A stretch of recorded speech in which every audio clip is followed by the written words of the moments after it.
Well, welcome everybody this evening to a unique type of conversation. We really just, a lot of our sessions are very structured and we want to get through some stuff. And I think there comes a point in time where we just need to have some really lighthearted, fun conversations that don't have a lot of structure. And we want to hear from you guys. Turn the spotlights off of us, pass it over to you. Just conversing with people over time and when you're in the field, people have some really cool experiences. And it's like, you only kind of tell it to your same groups of friends. And it's just really cool if you can share unique experiences. They don't have to be this weird off the wall stuff. It was something unique to you or something that you experienced, or you know, Stephanie wants to hear all of your UFO encounters, apparently. And Sasquatch. And Sasquatch, sorry. So if you got any messing with Squatch stories, and now is the time for you to share. And we don't judge, and we're at all. This is a safe space. So, yeah, anything that you guys have found or anything like that is what we're looking for.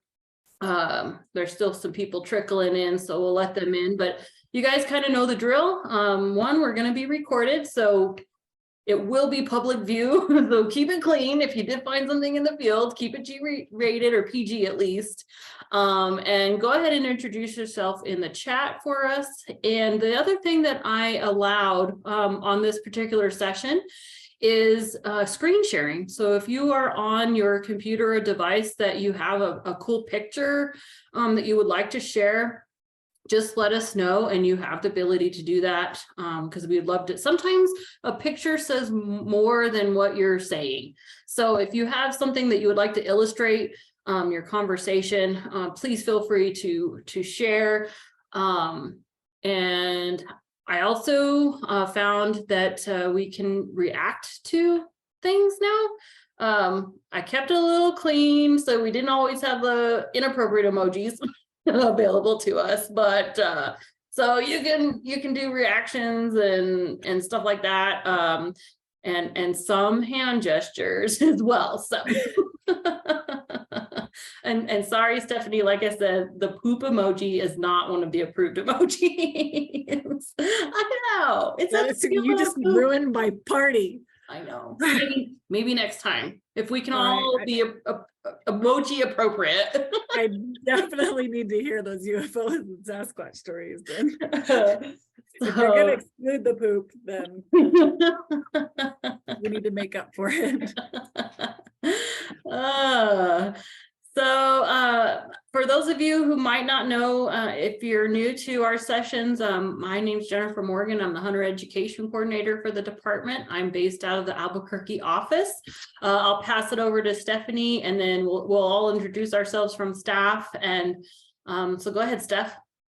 Hey, I'm the Assistant Hunter Education Coordinator out of the Albuquerque office. My name is Stephanie, like it says down in the corner there, and I am so pumped to be here tonight and to hear some good stories, because if there's one thing I love besides hunting, it is a good hunting story. Okay, Colleen. My name is Colleen Payne. I'm the Public Information Specialist for the Southwest area. I'm based out of the Las Cruces office, and I'm excited to hear some other folks' stories too, because I know probably the four of us share stories at the office all the time. So I think we're ready for some fresh ones. So thank you guys for joining us tonight. Hey, T. Hey, I am Tristiana. I am the Assistant Chief of Education out of our Albuquerque office. And I have my little co-host here tonight for a few more minutes. So sorry if there's any background noises until my husband gets home. She's stuck here with me for a few more minutes. Hey, we don't. I'm super excited and to hear some of the fun and unique stories. We were talking a few minutes ago, and I feel like I don't have any like great funny stories, so I'm super excited to hear those. And I always think when I'm like, my hunting stories are always like emotional. Like I was hunting with good friends and hunting with my dad, and it's those emotional strings that tug at me. So I'm kind of looking forward to hearing some funny ones as well. And yeah, I'm looking forward to kind of getting to know everybody a little bit better, especially because we have some exciting news to share with everyone tonight. And so I'm excited to learn a little bit more about you and then share our exciting news. So yes. Well, and Thanks. Tristana, I think it's super appropriate that you have your daughter joining us. I think she is the youngest social hour participant, so she gets that award. Great. Her first award. She'll be happy. There you go. Pretty stoked about this news. I don't think I know this news. Do you know this news? You've been part of the news. Must have It's so been- new, you don't even know. It's so new. So does anybody want to start us off at all? Anybody want to be brave? Okay, Jana. I'll start it off.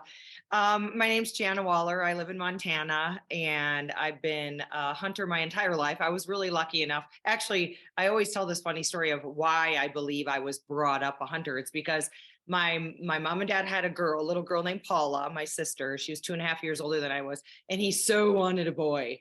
And here I come. And so basically I got to be the tag along. And I also think it's really interesting how my sister and I are completely different. She wouldn't go hunting or fishing if you paid her $1 million. So it's funny. I think a lot of it is innate in us. And I've always just felt such a huge connection to nature, even when I was a toddler. And so my dad saw that and nourished that in me and would always take me along on hunting adventures. So I can literally say I've been hunting for 5 decades. And I don't have any, I have some great UFO stories. I have some great Sasquatch stories. They're not my own. And I'll go into those later. But when we were talking about this conversation tonight, we talked about cool things you have found. And I don't know how many, everything is relative, right, to what you're into. But I have always been into Native American art, artifacts, cultural practices of just such gratitude for the hunt and burning sage and tobacco offerings and all kinds of things like that. But I had never, up until this point, I had never really found any Native American arrowheads or tools or anything like that. And I feel like as much as I'm in the woods or mountains, which is at least 200 days a year, I was surprised I'd never found anything like that. Little bits and halves and things, but I was on my coolest find next to a bighorn ram skull that I found last year I was on an archery elk hunt in Oregon. And we really weren't getting into the bulls. The hunt was kind of slow. We were finding tons of sheds, which was awesome. I'm a shed freak too. But I was with my cameraman and my buddy Kelly and our friend Scott, the guide. And it was probably day 6 or 7 of the hunt. And we were finding so many sheds that I said, you guys, I'll be right back. I'm going to go up onto that flat. And it just looked like a perfect little, maybe 300-yard incline up to this flat bluff. And I said, I'm just going to circle that bluff. I'll be right back down. So I went up there, and as I was walking up it was a real distinct game trail, and it was super sandy soil. And I looked down, and I wish I had it in my hand, but I'm actually going to be moving, and it's packed up right now. But I don't know if people can see this. It's hard to see. I reached down. Oh, yeah. And it was just the tip sticking out of the sand, and I reached down, and it was this obsidian arrowhead. Let me see if I have a better picture to show. Oh, that's awesome. And I picked it up, and when I reached down into the sand, I thought it was just going to be a tip or something. I picked it up, and it was the full, beautiful obsidian spear tip. And my chills just went through. It felt like an energy thing, like my whole body. I just flipped out. And the unique thing about this, and I talked to a bunch of arrowhead experts, and they said the cool thing about that is that, number one, it must have fallen out of a satchel or something, because it's never been shot. Obsidian was the sharpest material back in the day. It was actually traded quite frequently because it wasn't from that area. That has been dated by 2 experts, anywhere from 4,000 to 6,000 years old. And to just hold it in your hand and think about what hunter, or the women often made tools too, but who made this? What was their life like? Obviously they were hunting in this area. It just took me to another place, and it was literally the coolest thing I've ever found. And the fact that it was on a sandy game trail and probably walked on, for hundreds of years by big game animals and elk and cattle and and let me just say, it was on private land. You can keep it, there's a lot of strict rules of what you can keep and what you can't. This was on private land. And to me, that was it was one of my, I never flung an arrow that trip, and I didn't care. It was one of the coolest things that's ever happened to me personally. That Well, is and Jenna, so the fact awesome. that like you never like how many hunters probably have walked that trail too before you and never found it in that exact same spot? Like that's stinking Yeah. cool. Like it was meant to be. Yeah. Yeah. And to me, it was so meaningful. And now it probably wouldn't have been anything to a lot of other people, but to me, that I also found kind of on the flip side of that, the modern side of that, I was archery muley hunting in South Dakota 4 years ago, I think it was. And I found a broadhead on half of an arrow, which doesn't sound, yeah, you know, some other hunter had been there, but we were in the middle of nowhere, mind you, but some other hunter had been there and it looked shot through an animal. But the cool thing, what about that broadhead was, that was a 40-year-old broadhead. And it's amazing to think how much archery equipment how far it's come in 4 decades. Because I showed the picture of that to a lot of people and I posted, a lot of people said that broadhead hasn't been made since the 80s. And it was on a really thick shafted aluminum arrow that no one uses anymore, you know? And so that was really cool too, to think of what modern hunter, you know, flung that arrow and did he find success and what did he get? And, you know, here we are sharing our stories. And I felt like those are two stories that were passed on to me and was supposed to find. So That's so cool. yeah. Well, and to think that, you know, now I'm about to be 40 and that's when that arrow was made. Thank you, Jenna, for the reminder. Sure. I want to hear what other people have found on their hunts because I love like cool treasures, you know, mountain treasures. I did too. And you know what's funny, Jenna, is I was in Oregon for Thanksgiving and I found what I think, I mean, it's not as cleanly cut as yours, but my first arrowhead, like I never find that kind of stuff. I mean, I only found my first shed earlier this year. And I look down and I'm walking to find some chucker and here's this like arrowhead looking piece of material. And I'm like, this is thinking cool. So I don't know, maybe it's an Oregon thing. Yeah, I don't know. It brings the luck. I have found a lot since then, but not like that, not as big as that, not as in beautiful shape as that, no obsidian, well, have obsidian pieces, but it's so fragile that it breaks a lot. But that piece is just something special. And it sort of then kicked off. I mean, I really should be looking more ahead often on my hunts, but I can tell you I am focused down a lot in particular areas. And it's so exciting when you find something like that, because you just got to think of like what hunter created that, made it, how did they hunt? Wow, do we have it easy today? Like just gets me all thinking and connected just to Mother Earth and other hunters, you know? Well, and the history of it all too. Yeah, that's super cool. I've found more modern things. I kind of alluded, I found a cassette tape on a hunting trip once, like literally in the middle of nowhere. I wish I had I showed Stephanie when I'm like, here's the cassette tape. You gotta show the picture. And it didn't, I don't know if it's music. I have no idea what it is. I don't even have a cassette player I could have played it on, but I left it there for the next person to find. But that was one of the really random modern things that I found literally in the middle of nowhere. And Isn't it in the wilderness area? No, it's not it's in the Gila, but it's not really a wilderness area.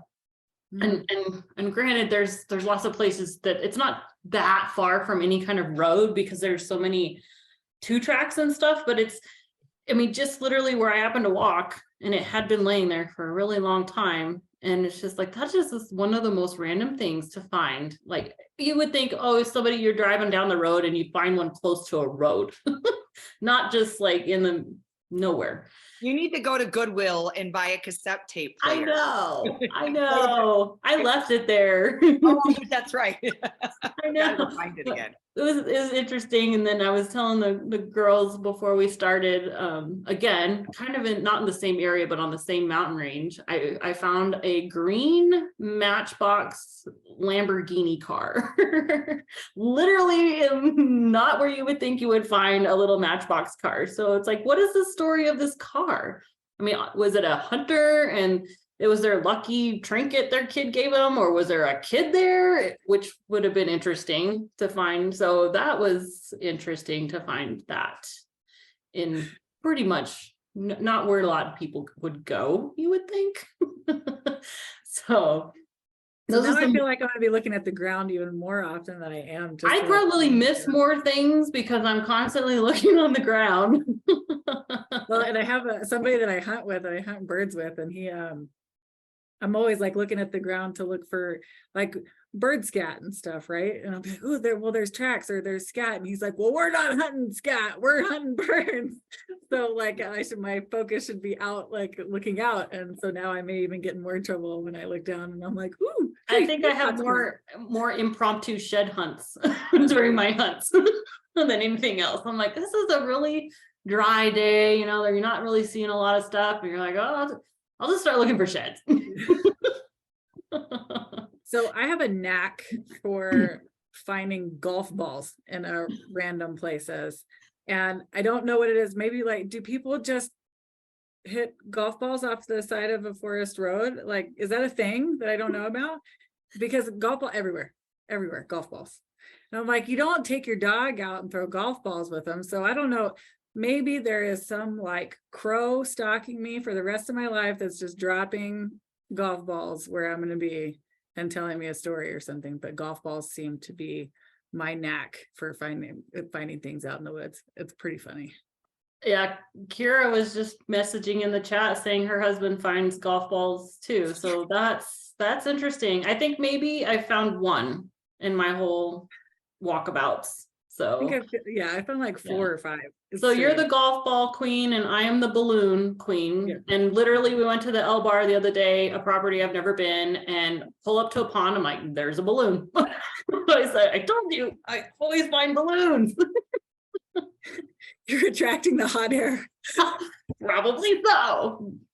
Hilarious. Oh my goodness, that's funny. I love it. Colleen, you've got to have some good stuff. Rhonda has her hand up. She was okay. I want to hear from everybody. I've got a few. Put this in context, okay? I moved here from Utah, and Utah's an extremely conservative state, right? So I'm up elk hunting. This is like probably about 6 years ago.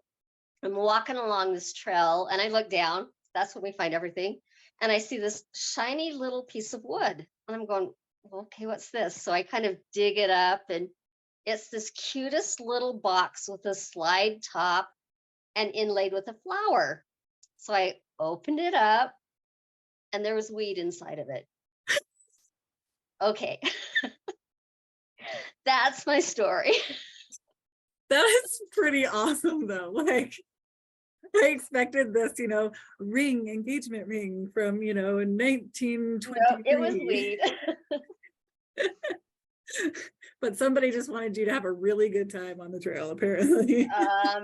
Yeah. And this was before it was even, Utah has medical marijuana legalized now, but this was way before that. And it's amazing. I went back to the lodge and nobody claimed it. So I still have this cute little box.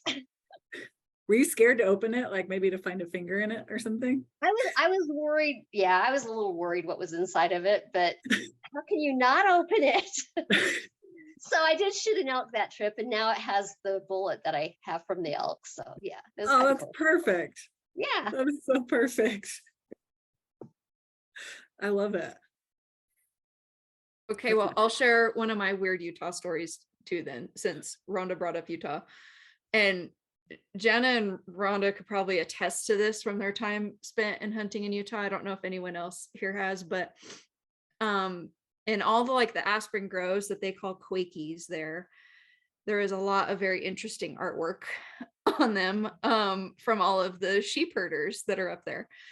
And the area that I went deer hunting in quite a bit was full of sheep herders, and I mean thousands of sheep too, domestic sheep. And so they're just out grazing, and they'll move them around, and those sheep herders get bored and draw some very interesting drawings on the tree, and some are G-rated and some are not.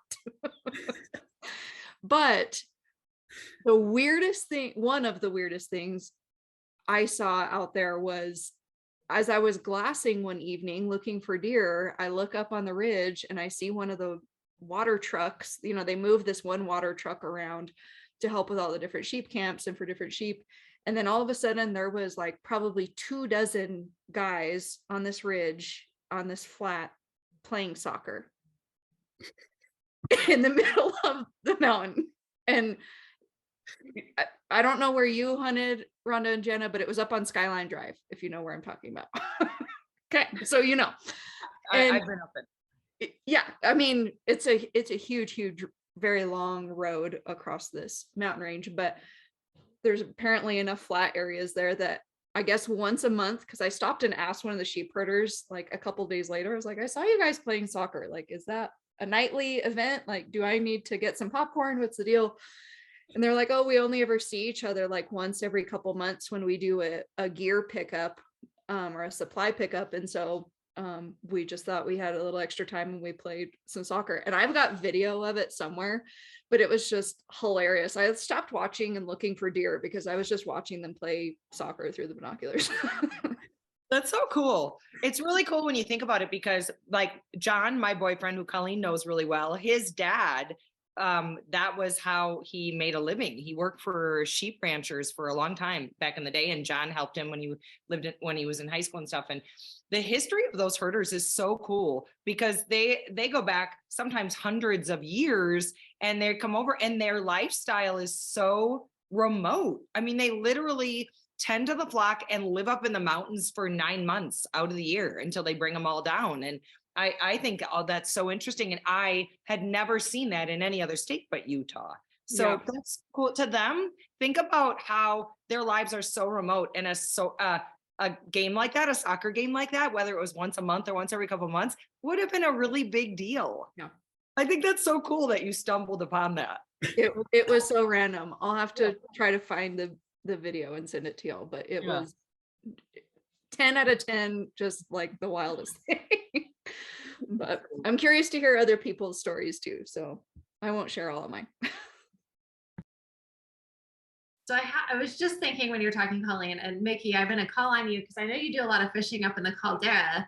But while you're thinking, so last year I do a caldera turkey tag, and I have yet to harvest a turkey. And so I was super excited. I was like, oh, there's only gonna be like 15 of us in the entire caldera. There's got to be turkey everywhere. There's not a lot of turkey in the caldera, but we did find some. And we hiked in about 3.5 miles up to this flat, and we hunted turkey all day. And my husband and I were hiking out, and it was pretty close to dark. It was really hard to see anything. And I was like, Sean, I was like, that elk, we ran across this herd of elk. And I was like, that elk has a tail, like a long tail. And I'm like, what is going on? Like, this is not possible. And he's like, no, it's not. And I'm like, no, look, that elk, the last elk has a long tail. Like, it is touching the ground, long tail. I was freaking out, right? And he's like, this isn't possible. And so we follow this elk herd. And granted, it is like really close to, like, you can't see anything other than this. And all of a sudden we realized it was a horse. And so, which isn't a weird story until you kind of start thinking, okay, a horse was running with an elk herd, which is very unique. But the caldera for, I may get my timeline wrong, but the caldera sold from the private ranch. I think it was the Bacas that owned it close to 30 years ago.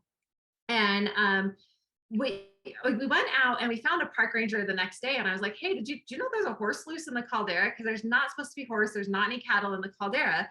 And I was like, do you know there's a horse up there running with this elk herd? And he was like, oh my gosh, you saw the horse. And I was like, well, yeah. And like, it's got to be one of the guides last year that had a horse get loose. Like, I wasn't thinking it was that big of a deal. And what he told me was that when the Bacas sold the ranch, it was close to 30 years ago, they had one mare they couldn't catch. And this mare was pregnant and she foaled. And so this foal has to be 29 to 30 years old. And all of there's a group from the Jemez that have started following this horse.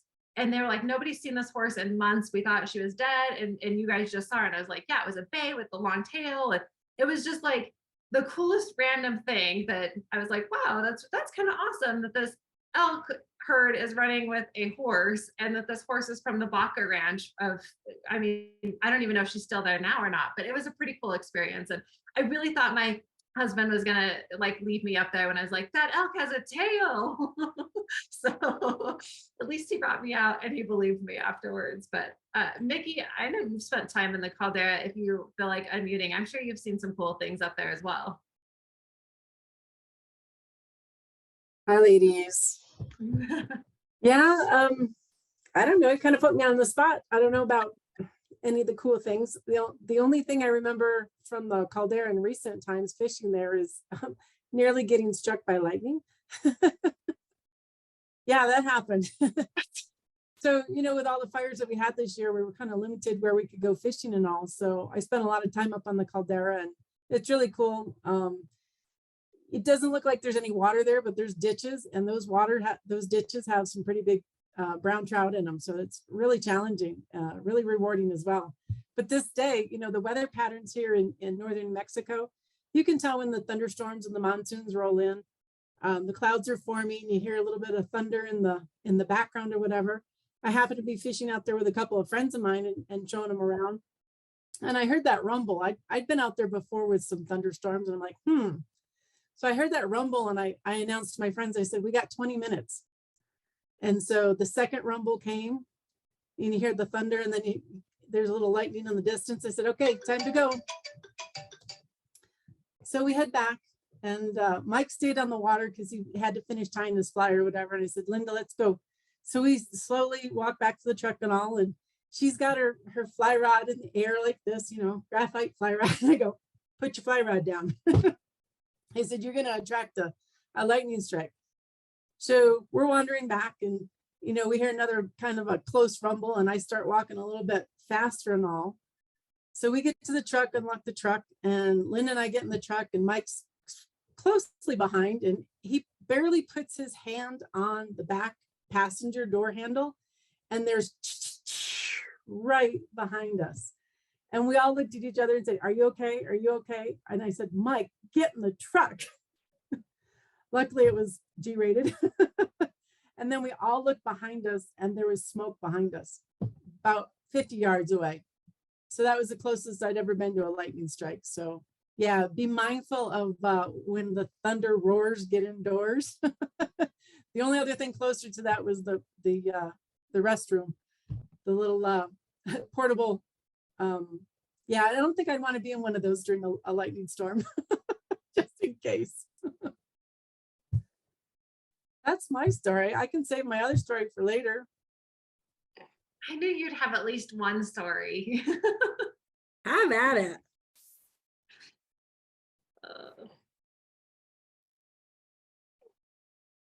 What, you want to hear the next story? Go for it. Oh my gosh. Go for it. You got the stage. Best storyteller, my goodness. Stories are always better when they're fresh. And I'm just getting back from a whitetail hunt in New York, because that's where I grew up and that was where I was raised. So I spent, I don't know, about 2 weeks back there. I got to stay for just about the whole hunt. My mom's birthday was there, so I got to spend time with family and all. So we've got some property, and I walked in and coordinated with my uncle and my aunt. And I was warned from the very day one, and he pulls out this coffee mug, and it's got this picture of a deer on it. He goes, you see that? Don't shoot that. I go, what are you talking about? So he shows me this coffee mug, and it's an antlered deer. It's an antlered whitetail, an antlered doe. And I said, okay, you know, well, we see her every once in a while. He said, okay, so, you know, it's a little bit of mixed weather. We got snow one day, crusty another, rain another day.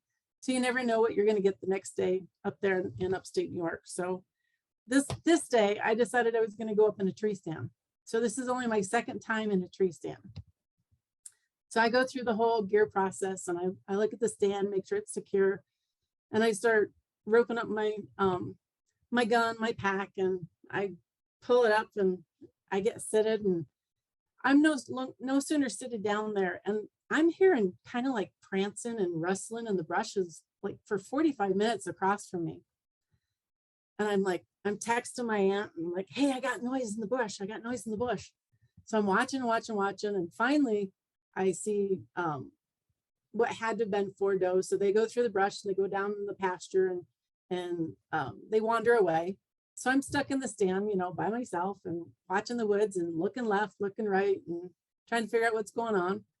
Well, about an hour later, there's 4 doe that come back. They're wandering back in, and they're coming in on my right hand side and barely catch a little bit of movement.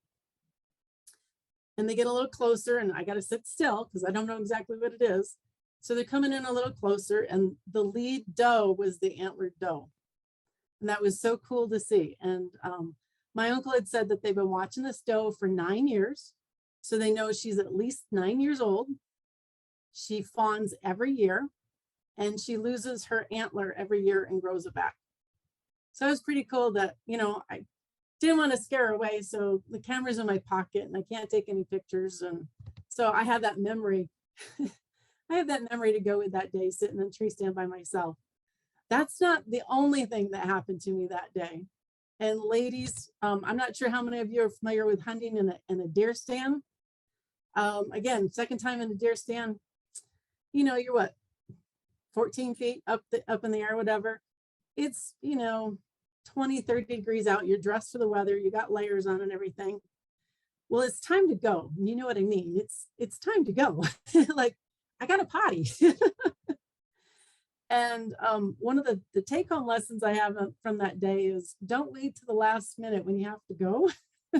So by the time, you know, nothing's happening, I'm not hearing anything, I go, okay, that's it. I got to climb down, and I don't want to have to climb down this ladder twice. And also very carefully, I reverse everything. I put the line on the pack, you know, and I lower the pack and release it and empty my gun. And I put the tether on the gun and I lower the gun, nice and quiet. Meanwhile, I'm still like, really got to go now. We're kind of moving things along a little faster. Throw the mittens, heck with the mittens, just throw them. And now I have to reverse everything and I have to get out of this tree stand and turn around, make sure I don't fall over backwards and fall out of the stand. So I kick there's a guard on there, a foot guard. So I kick the guard forward so I don't fall around backwards. And I slowly, you know, I don't want to scare anything, make any noises in the woods and all. So I work my way down the ladder. By the time I get to the bottom rung of the ladder, I'm squeezing. I am squeezing so tight, not to have an accident and all. And by now I'm like, okay, I can make it. So I make 3 lunges over to the next tree. So you don't want to pee next to your tree stand, right? So I make 3 lunges and it's all buckles and buttons at that point. And I'm like scrambling for the buckles and the buttons, and down at trousers go. And just as soon the trousers go, there goes the whitetail. It was about, I don't even know what it was. Doe or a buck, I don't know. I'm like, that just figures. I made everything so quiet when I was coming down, and at the very last minute, the scramble, and it's like, bloop, I got the white flag and it was bye. So yeah, I have a group of friends that I hunt birds with, and we always have to yell, okay, everyone get ready. I gotta go pee and find a bush, because as soon as that's gonna happen, birds are gonna get up. And what happened to me this weekend, I go to find a bush, my dog goes on point the other direction, and I gotta book it over to the dog. Happens every time. Yep. Yeah, Kira put in the chat, and I know exactly what you're talking about, is the little go girls that, so if you're stuck in a blind or mostly in a tree stand and you don't want to climb down, they make this little apparatus that allows you to, you know, do your business in a bottle, and it does work. It's kind of awkward, but it does work. So yeah, I've heard about the shiwis. Yeah, I've also heard you got to practice with them in the shower first. Yes. I made the mistake of not doing that.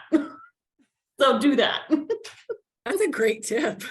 I haven't heard that one yet. It can't be that hard. I mean, really, It's that hard. Just practice with it. has a little bit, you got to tweak it, you know, a little bit. So Fancy yeah. little funnel. Awesome. I love it. Oh, Cameron, you need to, so share your funny with everybody. And don't feel bad, because it happens to the best of It us. happens to everybody. Well, I'm a brand new hunter, so this was my first time really. A couple of weeks ago, cow hunting. I did not get anything, but I feel like I learned a lot. But yeah, there's a tip.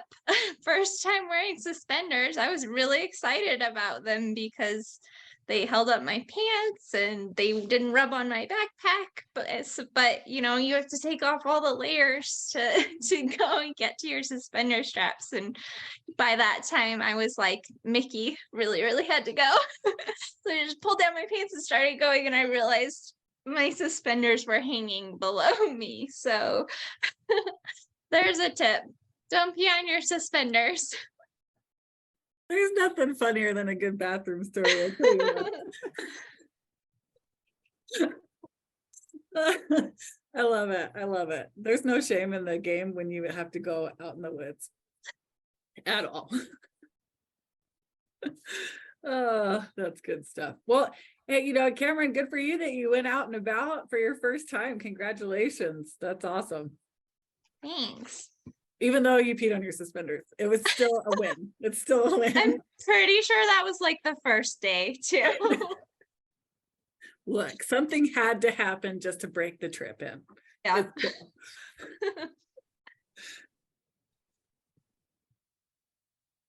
I have a couple of cool things that I found and then a crazy story. I can do all three. So down in 23, and it's not too far from the road, so probably a lot of people know about it. But we saw there's two huge, I can't even begin to describe to you how huge these two alligator juniper trees are. And in between is a grave that's like, it's almost like it's built up in between the two trees, and the dates are in the 1800s. The birth date and the date of death is in the 1800s, and it's just in between these two huge alligator junipers. It's just really cool.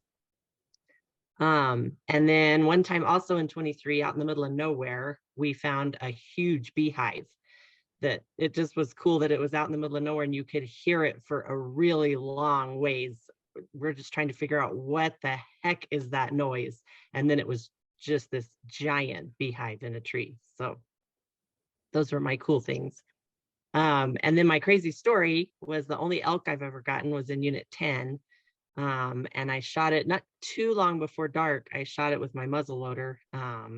And we tracked it and found it in a little pine thicket, and it was bedded and it didn't get up. It was only about 10 yards. So I shot it again, and it jumped up and growled at us and started charging us. It sounded like a cattle bull. If you've ever heard one like bellow, it growled and started charging. And about 2 steps in, it ended over end and was dead right there. A little crazy. That's awesome, Edna. So I'm super interested. I spent a lot of time in 23 and I've never found that. So I'm gonna have to pick your brain a little bit because that sounds super, super cool. Oh, I can tell you right where it's at. I have some pictures somewhere. It's probably like on an old laptop or something, but that's awesome. It's not far from the road, so I can tell you right where it's at. It oh, is super really cool. And I don't know what it is about 23. So we were moving a blind during my muzzleloader hunt this year, and my husband got horribly stung by a bee. And it was interesting because the day before, it was the day before, we were sitting there and I kept hearing this hum. I'm like, what is that? And it was towards the tail end of the day. And I thought, that's weird. And then it got louder and louder. I'm like, that sounds like bees. And it was. So unfortunately, my husband got stung. And then that hive was literally 5 yards away from where we were set up. And it was, and my husband's really allergic to bees. not good. So it was bad. Thankfully, we didn't have to do the EpiPen because it was like on his side. So I felt really bad, but there's been so many times in 23, either on a scouting trip or a hunting trip, where we have had swarms just go over us while we're glassing, or you can hear them coming, and there's just thousands of bees, and it's the most spookiest thing to happen. Sound. It's weird. And I've not really had that happen anywhere else in New Mexico except for down there. It's really odd. So I had it happen to me in 17 last year during the summertime when I was looking for quail. And I don't know about you guys, when you heard it, I thought it was somebody flying a drone, and I was like, Yeah. gosh darn it, like what, where is that drone and why is it bugging me above my head when I'm trying to get some peace and quiet here? And yeah, I thought it was a drone, and all of a sudden I'm allergic to bees too, and you just see this black cloud come right for you. And me and the person I was with, we had our dogs out because we're trying to scout for quail, and we had to take cover in our trucks. And there was no time to get the dogs out or anything, so we like bailed in our trucks, and I mean, as fast as they came, they left, but it was scary. I've never seen that before. Yeah, it's super odd, and I don't know if it's 23 like the bugs. So one other weird bug story, and this is, we've seen this several times in 23, mostly on Jack's Peak at that thing on the top, whatever it is, the radio towers. We were up there in October, or during a scouting trip, or it was October, and there were millions of ladybugs. I am talking about millions of ladybugs, all in the rocks and on the trees. And I don't know if that's their breeding ground. They go to hibernate. I've got pictures on my phone, and they don't do it justice. Just millions of ladybugs. It was crazy. So did you make 1 million wishes? I did. I'm still waiting on them. You can't tell me that one of them hasn't come true yet. No, I take that back. I will rescind that comment. I've been very blessed in many ways. So that's probably some of those wishes on those ladybugs. But in another way too, is kind of creepy. So I'm like, this is weird. This is weird. I mean, you think of, oh, it's a cute little ladybug. And it's like, there's like millions of ladybugs. It's gonna eat me. I know. Oh man. Well, the bee and drone story segues perfectly into the other topic that I had. And this is probably the weirdest thing I want to say that's found us, because we did not go looking for this. But I took a real good friend of mine on, this would be her second deer hunt ever last year. And the perks of being the driver is that she was my gate girl everywhere that we went. And so she gets out and goes and opens a gate, and we had gotten this good tip of go, check out this canyon. And so we were heading that way kind of late morning. And she gets out, opens the gate, comes back to the truck, and she goes, "You're not going to believe this, but there's a drone above us." And I was like, "What?" And I lean out and look up the windshield outside of the truck. And sure enough, there is a drone hovering right in front of our truck. And I was like, well, get your butt in the truck. We're getting the heck out of here. And it followed in front of us for probably a good mile, and followed in front of the road. It's not like it just made straight lines. It zigzagged through the road. And we weren't anywhere close to what we saw as a house or a camp or anything. So I have no idea where said operator was. And that was the creepy part. So creepy. Stephanie, I hate to put the nightmare into reality, but man. That was in 21. That's not far from 17. So and I go down there all the time too. It was weird. Oh man. It really creeped me out. When we were thinking about the weirdest things that we ever saw on. Were you near a ranch or something? For this? No, it was on public. We were on the forest. So yeah, when we were thinking about all the weird topics, I was like, oh yeah, that's definitely. Dude, that's like some modern day deliverance stuff or something that freaks me out. I'm like, me out. So the hills have eyes. Hindsight, we're like, well, good thing we didn't stop to pee here at this gate. Because that could have been a lot worse. But it was we don't know how long they were following us or what. But yeah, some hills have eyes kind of things. And in that part of 21, totally makes sense. You're gonna have to tell me where that is so I don't go there. That was my other crazy story. Yeah, that was my other crazy story. Oh my goodness. All right, I'm ready. I'm ready for the Sasquatch and the alien. I know. I want to hear some UFOs. So I'll do a segue to that. We were out fishing in northern New Mexico, and this was probably, this has got to have been 8 years ago. And it was a beautiful day. I mean, no clouds in the sky, beautiful blue, like this blue. It was just such a pretty day. And I just happened to look up, and I'm like, what the heck is that? And I'm like, that's not an airplane. What is that? So and what it ended up being was a meteor during the day, and it was purple, and it was there long enough for me to yell at Ross, my husband, and say, look at that, because I wanted somebody else to witness this, because I don't want to be the crazy person seeing purple things in the sky. And of course, not like maybe he's a credible witness either, but at least it's somebody else that sees this. And it was just amazing. And it lasted for, because sometimes at night when you see those, it's like a split second and it's gone.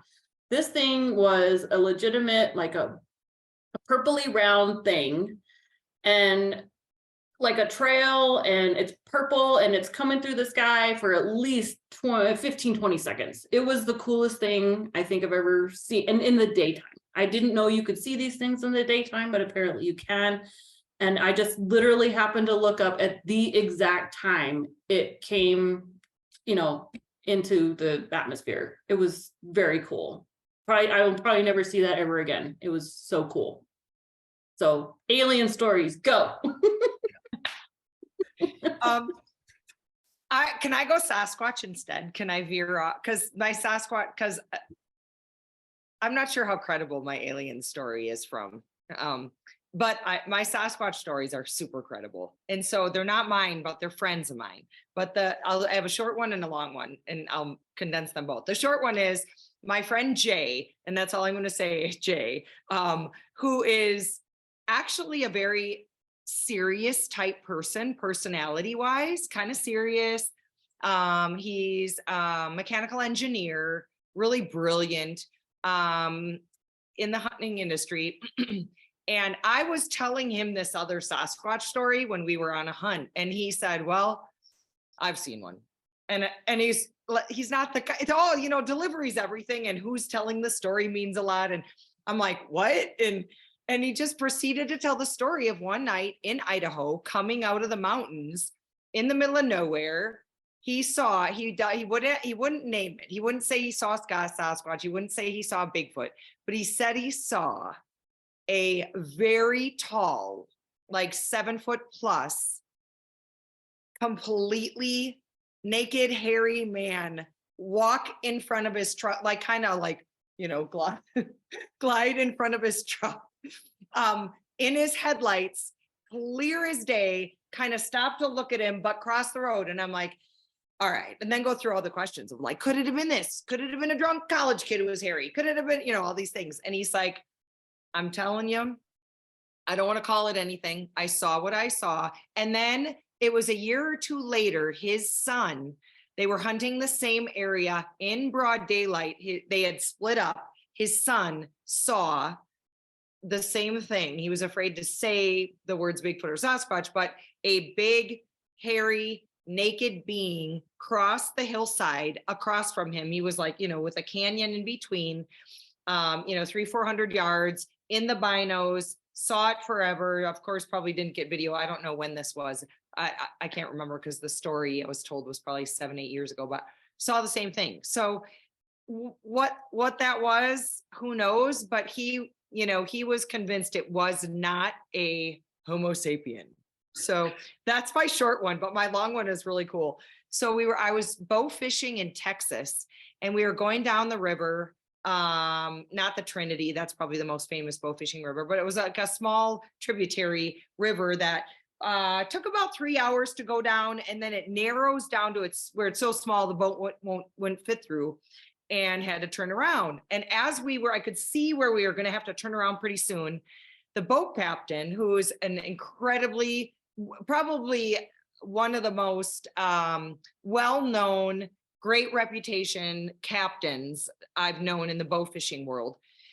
He said, you guys want to hear a crazy story? And yeah. And so we recorded him telling us the story, and we actually did a little recreate on one of my shows. I think it was season 3 or 4 on Skullbound. But so he said he was with 2 other bow fishermen. They were in their, I don't remember how old, but I remember him telling me that they were both very credible outdoorsmen. And they were both fishing alligator gar like we were. And they were coming, he said it was right here where this happened. He said the one guy stuck a gar and yelled like, And all of a sudden, something on the shore, now mind you, it's where the river is narrowing. It's not that far to the shore. I'd say 25, 35 yards. They all three of them heard a whoom, and he describes it as if someone pushed a monster boulder out of the tree. That's what it sounded like. And they all three looked over, and then Jack said he turned back, and the guy who had the gar on the line wasn't fighting the fish. He was like glued over there. He's like, dude, fight your fish. And all of a sudden Jack started, hand lining the gar and trying to figure out how to get the gaff and get this gar in the boat. And he was just in this like monster trance. And the other bow fisherman came and helped get the gar on board and da da da da. And when they got the gar on board, the other guy just like went to the back of the boat and he was freaked out. And Jack's like looking at the other guy going, what's wrong with your friend? And he's like, I don't know, whatever. And they handled the gar and they turned the boat around because it was getting so narrow. And one gentleman said, I want to go back. I want to go back to the dock. And he was absolutely freaking out now. And Jack's like, dude, if we go back, the trip's over because we could bow fish the 3 hours back. No, I want to go back. I want to go back. So he turned the boat around, gunned it back to the dock, probably got there in 20 minutes. The guy hopped out of the boat, went to his truck. Oh no. He actually thought like he was maybe bit by a bee, as we were talking about bees earlier. Like that's how he acted, like stunned and like couldn't talk. And he was like, are you okay? And it was crazy. Jack said it was just crazy. Well, he finally calmed down and he said, you guys telling me you didn't hear that?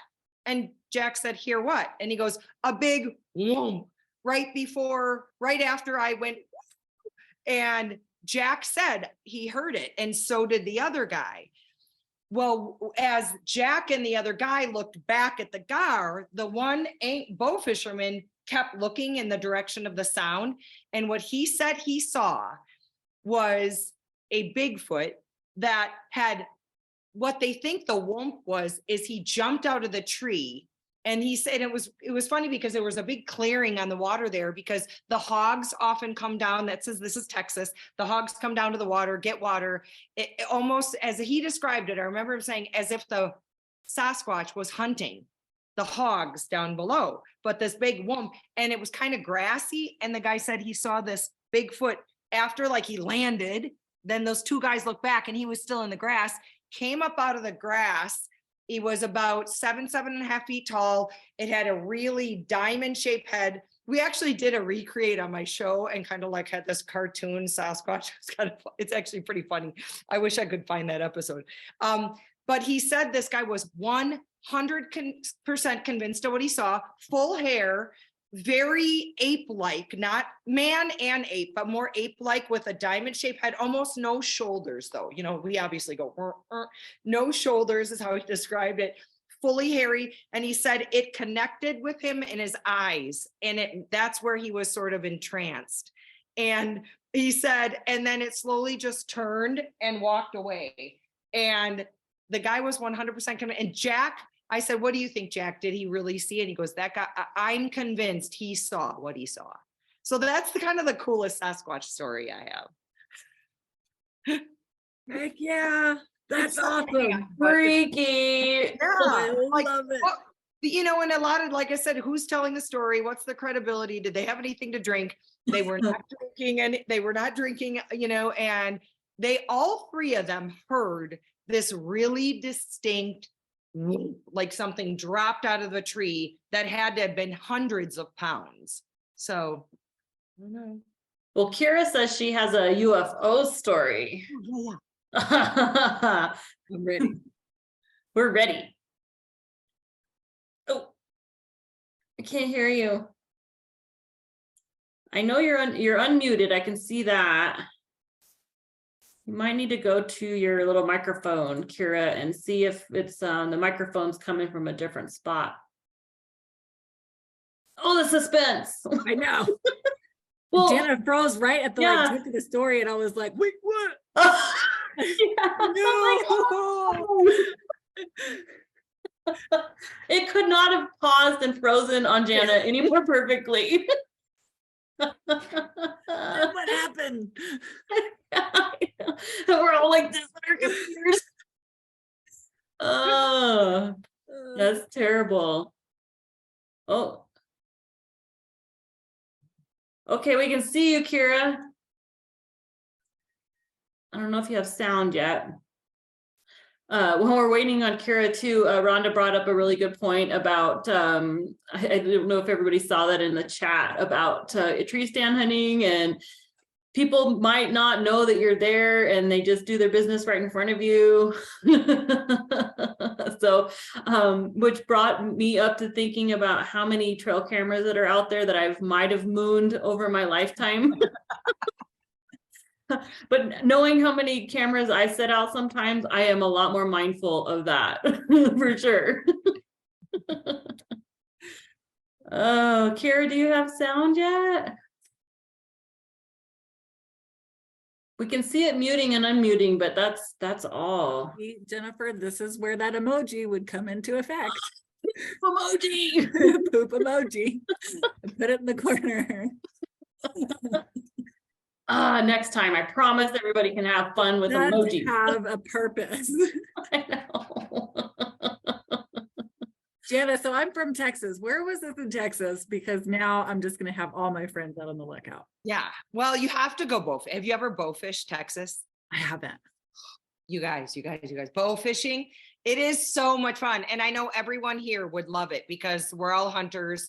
A lot of us are anglers. It is the perfect mix between fishing and hunting. And it's so much fun. And you can do it in every single state because every state has carp.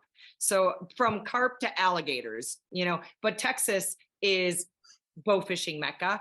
The Trinity is really well known for that. I can't remember the name. I'll have to text Jack. I can't remember the name of the river we were on, but I'll look it up for you and let you know. And it's obviously where it runs really small, where you have to turn your boat around. I would love to know. I would love to know it. I'll find out for you. Oh, fantastic. Yeah. Oh, so Stephanie, we're gonna have to get those bow rigs going like yesterday. So for those of y'all don't know, so Jennifer's my direct boss and then Tristan is the next boss. I have been begging these people since I started in July to get this bow fishing stuff going. So, and our office is right behind a ditch, and I've seen the carp. I've seen them running They're around. under the bridge every day. Exactly. And I'm like, And they're so incredibly invasive. That's what a lot of people don't know. They're like, oh, you don't eat them. Why would you kill them? Well, they're incredibly invasive and they take away really good habitat for even ducks, fish, all kinds of things. But it hit me up. If anyone wants to know anything about, it's really funny. I feel like it was divine intervention. A friend of mine, when I was living in Wisconsin, like 25 years ago, 20 years ago, said, hey, do you want to go bow fishing? I'm like, oh my gosh, yes, I've never been. Do I need to bring my bow? What do I bring? And she's like, no, we're going with AMS.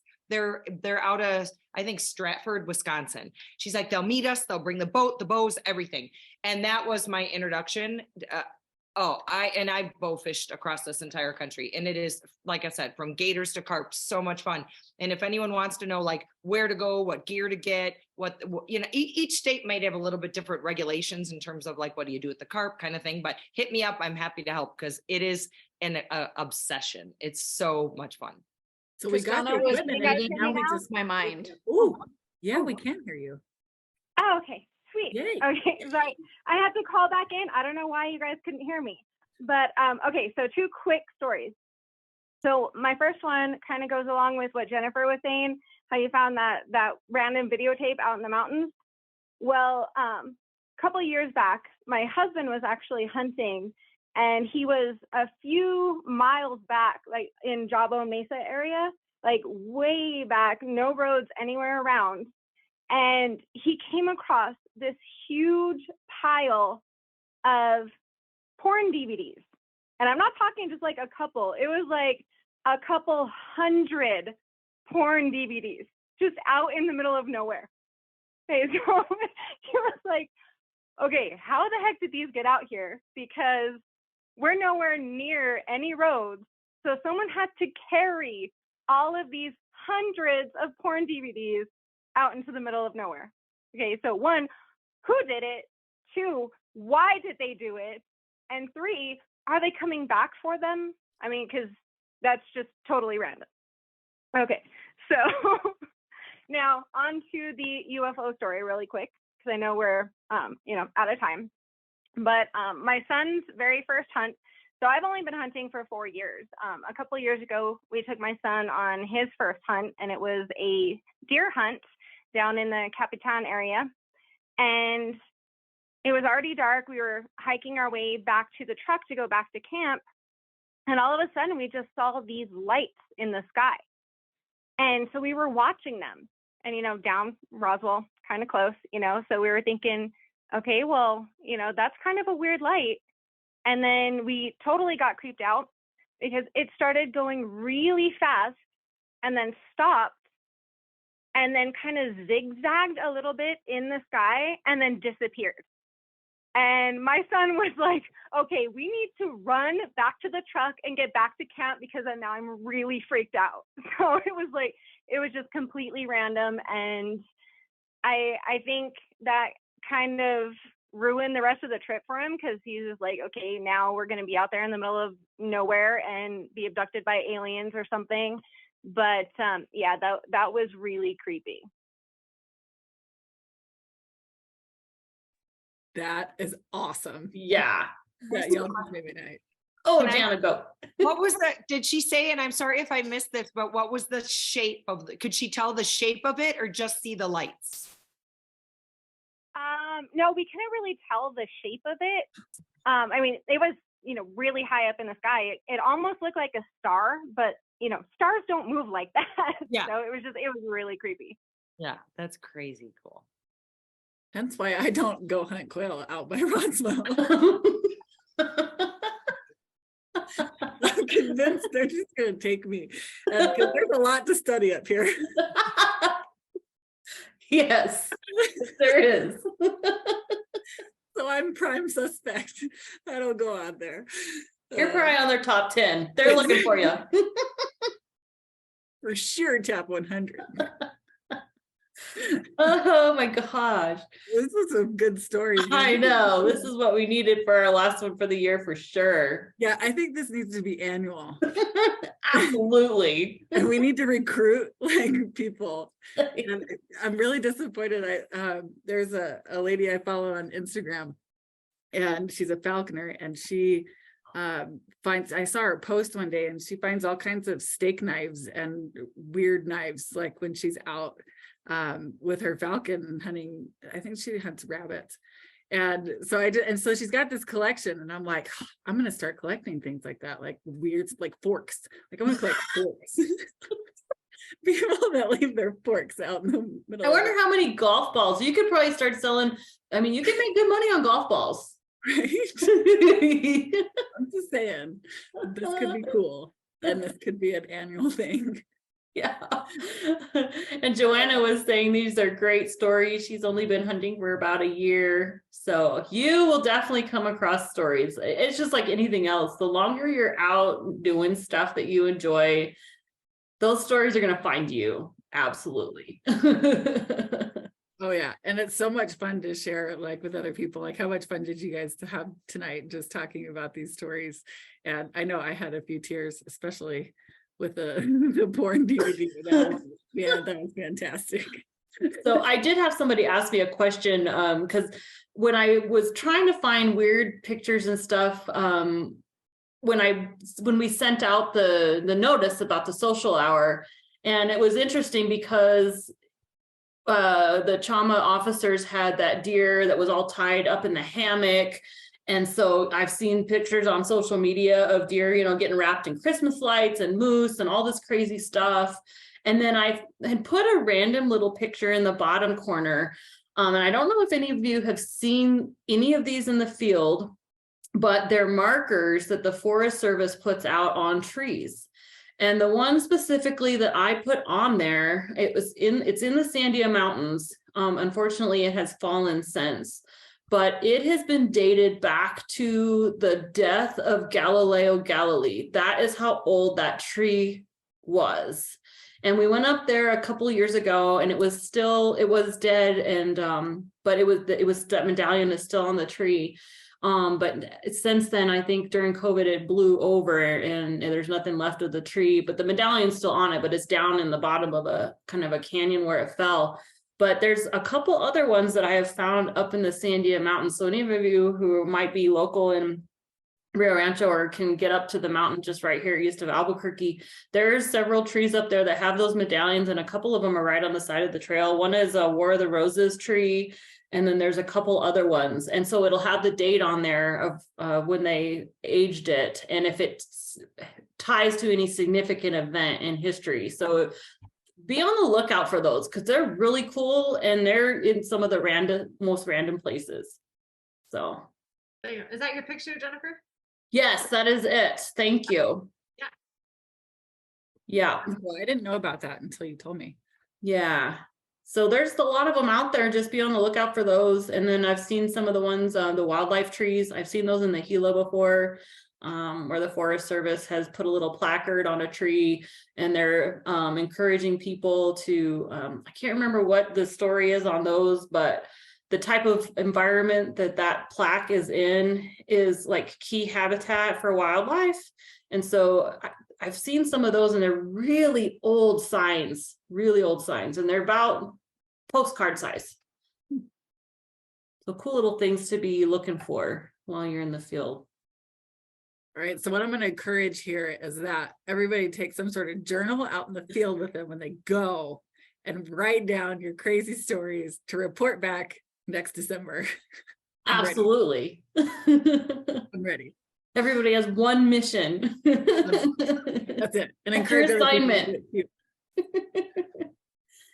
We're all going to come back next December, and everybody's assignment is to share at least one weird or share a story and bring a friend. Bring a friend. That's right. Like it. Tristana, I'm dying to know this exciting news. Oh, yeah. You know, Stephanie. I need a brain refresher. You and Colleen were in cahoots in your office while I was gone. That's right.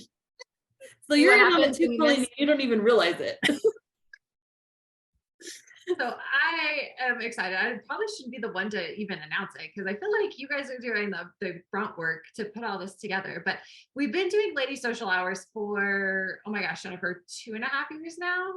And they've all been All virtual. during COVID. Haven't done anything in person. And in 2023, we are going to do in-person events as well as in virtual ones.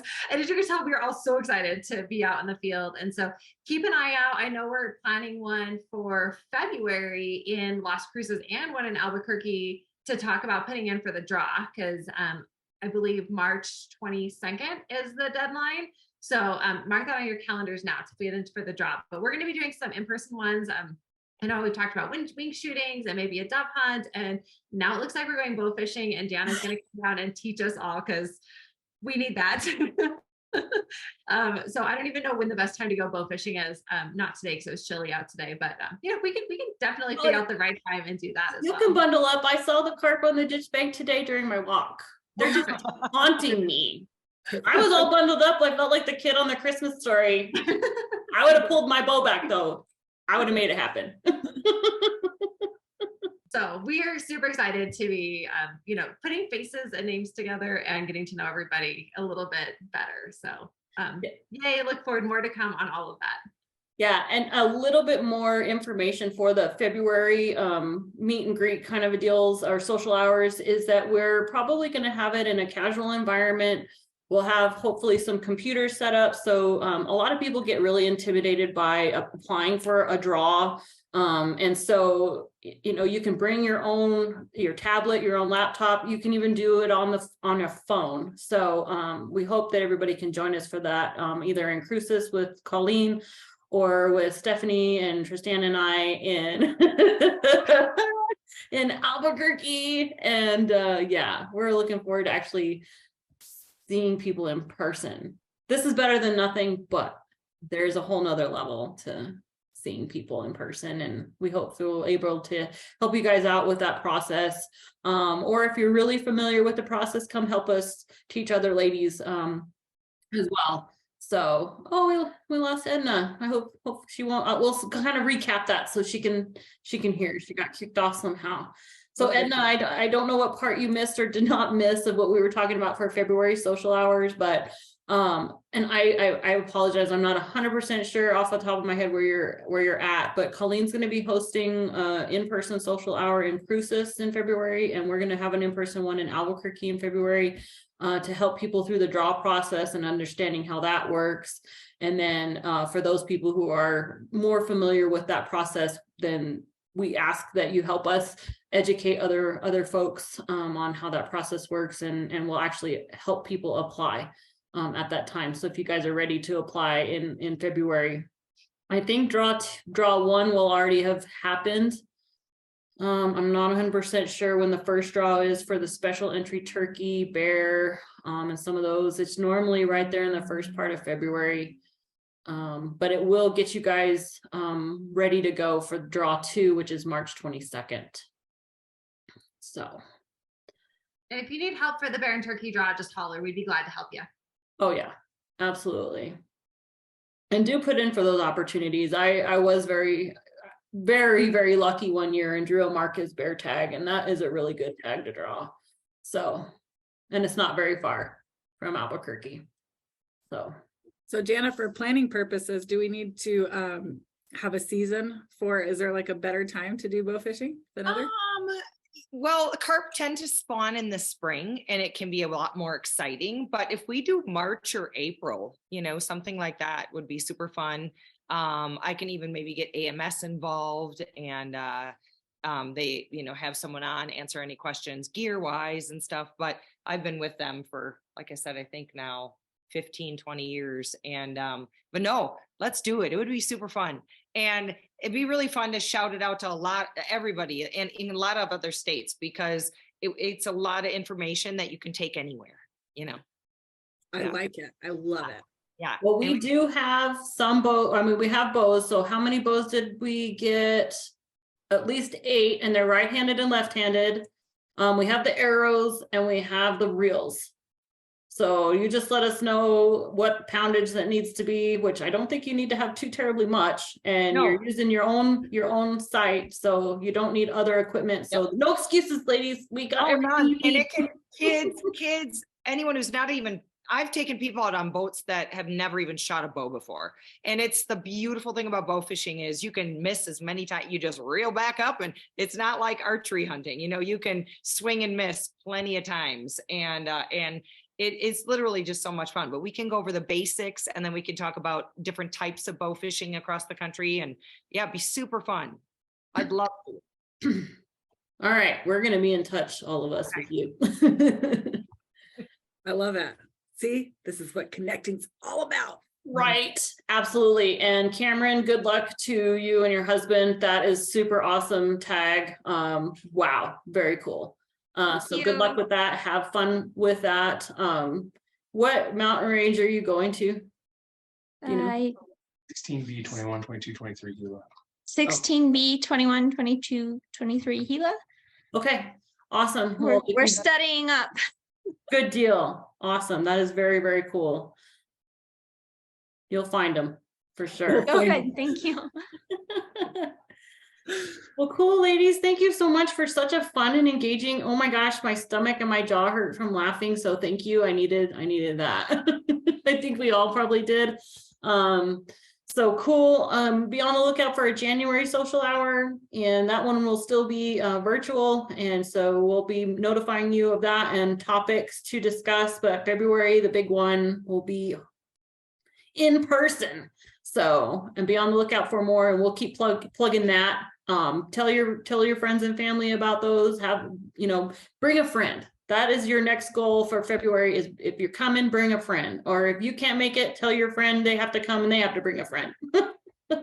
So, but everybody have a wonderful holiday season. If you're getting out there quail hunting, have a great time. Small game season's still open. Good luck on any late season hunts. Hopefully your freezers will be filled for the holidays. Be safe. Thank you all so much for, continued support for this platform. We do it because you guys want us here and you're engaging, and so it's this exchange of information. We learn from you as well. So we look forward to another really fun year with everybody in 2023. So with that, we'll sign off for our last social hour for 2022. Have a Merry Christmas, Happy Holidays, and we'll see you in the new holidays. year. Bye, guys. Bye.